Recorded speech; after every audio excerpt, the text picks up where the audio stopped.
पिछले 3 दिनों से ईरान के जो हालात हैं वो काफ़ी चिंताजनक हैं।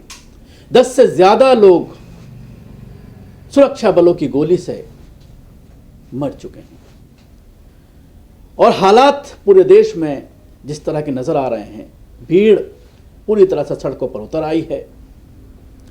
आयतुल्लाह खामनेई के होर्डिंग्स जो हैं, पोस्टर्स जो हैं, वो सड़कों पर जलाए जा रहे हैं, उनका पुतला जलाया जा रहा है, उनके खिलाफ ज़बरदस्त रोष जो है वो सड़कों पर नज़र आ रहा है। और जिसको लेकर के इंटरनेशनल बरादरी में ये खबर चल रही है कि इन सब चीज़ों के पीछे अमेरिकी राष्ट्रपति डोनाल्ड ट्रंप और इजरायली वज़ीर आज़म नेतन्याहू जो है इसके पीछे हैं।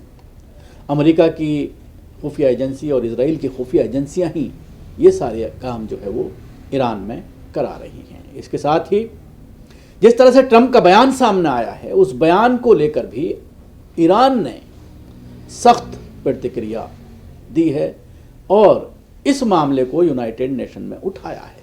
एक ख़त लिखा गया है ईरान के ज़रिए यूनाइटेड नेशन को, और जो देश के हालात हो रहे हैं, लोग सड़कों पर उतरे हैं और आर्थिक संकट का बात कह करके मीडिया के ज़रिए खबरें चलाई जा रही हैं कि लोग आर्थिक संकट की वजह से सड़कों पर उतरे हैं, महंगाई की वजह से सड़कों पर उतरे हैं। इस तरह की चीज़ें वेस्टर्न मीडिया के ज़रिए प्रोपेगेंडा की जा रही हैं। लेकिन इस सब चीज़ों के पीछे जो चीज़ नज़र आ रही है वो साफ साफ इजराइल और अमेरिका जो है वो देश के हालात ख़राब करना चाहती है, ताकि जिस तरह से लोहा लिया गया अमेरिका और इजराइल से जंग में मुंह को खानी पड़ी, तो सत्ता परिवर्तन करके अपने लोगों को यहाँ पर बिठाया जाए। तो ईरान में ख़राब आर्थिक हालात को लेकर ज़ोरदार प्रदर्शन हो रहे हैं। ईरान के कई शहरों में मौजूदा सरकार के खिलाफ लोग सड़कों पर हैं। इस बीच अमेरिका और इजराइल ईरानी लोगों को उकसाने की कोशिश करते हुए बयान जारी कर रहे हैं।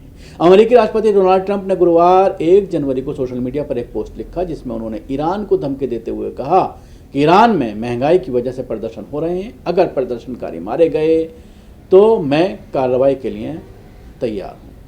ईरान ने ट्रंप की चेतावनी की निंदा करते हुए यूनाइटेड नेशन को लेटर लिखा है। संयुक्त राष्ट्र संघ में ईरान के परमानेंट प्रतिनिधि अमीर सईद ईरानवी ने यूएन सेक्रेटरी जनरल और यूएन सिक्योरिटी काउंसिल के प्रेसिडेंट को लेटर लिखा है। उन्होंने डोनाल्ड ट्रंप द्वारा ईरान को दी गई धमकियों की अंतर्राष्ट्रीय स्तर पर निंदा करने की अपील की है।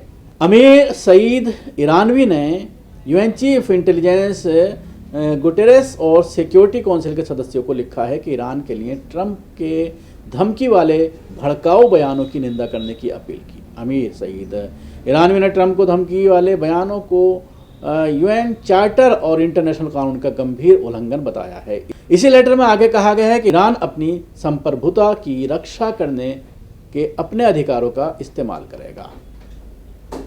अमीर सईद ईरानवी ने यह साफ कर दिया है कि ट्रंप की धमकियों से बढ़ने वाले तनाव से होने वाले किसी भी नतीजे के लिए अमेरिका जिम्मेदार होगा। वहीं ईरान की सुप्रीम नेशनल सिक्योरिटी काउंसिल के सेक्रेटरी अली लारिजानी ने कहा है कि अमेरिका का दखल पूरे इलाके में अराजकता और अमेरिकी हितों के विनाश के बराबर है। गौरतलब है कि ईरान में महंगाई को लेकर जनता में गहरा आक्रोश है। महंगाई को लेकर वहाँ के लोग मौजूदा सरकार के खिलाफ प्रदर्शन कर रहे हैं। इस बीच इजराइल पूरी कोशिश कर रहा है कि ईरान में प्रदर्शन और जोर पकड़े। कई जगहों पर प्रदर्शनकारियों और पुलिस के बीच झड़प की खबरें भी सामने आई हैं। प्रेसिडेंट डोनाल्ड ट्रंप ने कहा है कि अगर ईरान में प्रोटेस्ट करने वालों को गोली मारी जाती है या हिंसा के जरिए मारा जाता है तो यूनाइटेड स्टेट ऑफ अमेरिका दखल करेगा। प्रेसिडेंट ट्रंप ने शुक्रवार को सोशल मीडिया प्लेटफॉर्म पर बयान में कहा है कि हम पूरी तरह अलर्ट हैं और एक्शन लेने की तैयार हैं।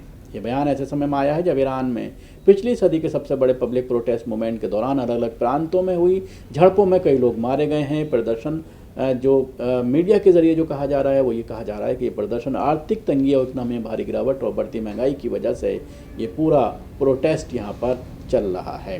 प्रोटेस्ट करने वाले और सिक्योरिटी फोर्सेस के बीच हुई झड़पों को ईरान में चल रही अशांति के में एक गंभीर बढ़ोतरी बताया जा रहा है। कई जानकारों का मानना है कि प्रदर्शन यूएस के जरिए भी कराए जा सकते हैं। इस बात का सबूत ट्रंप का बयान भी है। अमेरिका नहीं चाहता कि ईरान में स्थिरता आए, इसलिए वो यहाँ पर हालात ख़राब करने के लिए इस तरह के प्रोटेस्ट करवा रहा है।